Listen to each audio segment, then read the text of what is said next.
and utilities. It's based in science, it's based in rational evidence, and it's helping people live better lives. Now, we don't have a lot of hard, rigorous science yet on microdosing exactly. The Beckley Foundation is working with Imperial College in London.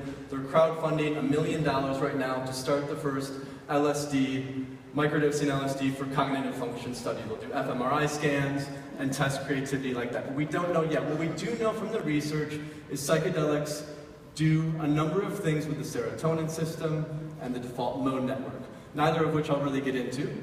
But basically what that means is it's helping you be more present in the moment when you take a psychedelic.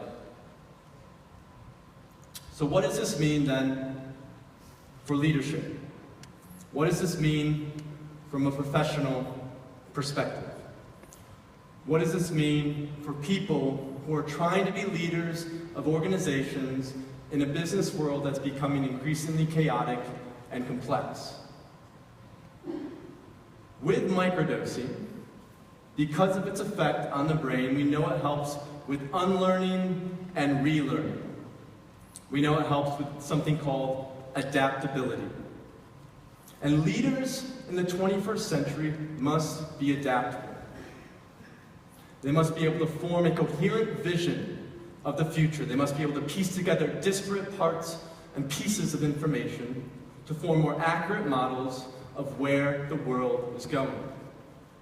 And if we have something that is low risk, that is non-addictive, that is non-toxic, and shows with research to help creativity, as well as patience and adaptability, then I think this will become an increasingly useful tool in a leader's toolbox. Now, leaders must also be able to enable the people on their team, because leadership is increasingly less about hierarchical, top-down organization, and leadership is more about working within a decentralized environment. It's about being able to pull on the strengths of your other team members and letting that come to fruition, so together you can create a purpose and a meaning that you're all willing to work towards. Purpose and meaning is so important nowadays. We've seen talks at this conference about things like artificial intelligence and automation. These rote tasks won't be necessary and are becoming increasingly less necessary. What will be important is, how do we find meaning in our work? How do we take on big problems and come up with creative solutions that will address them in an effective and pragmatic way? This will be the task of leaders in the 21st century.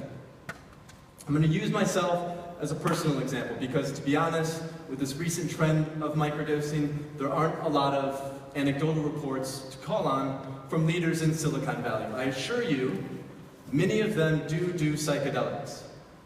But culturally, the cost-benefit of publicly saying that is not quite where it needs to be yet. So I'm going to draw on myself. With the online teaching business that I first built, I managed 8 to 10 teachers.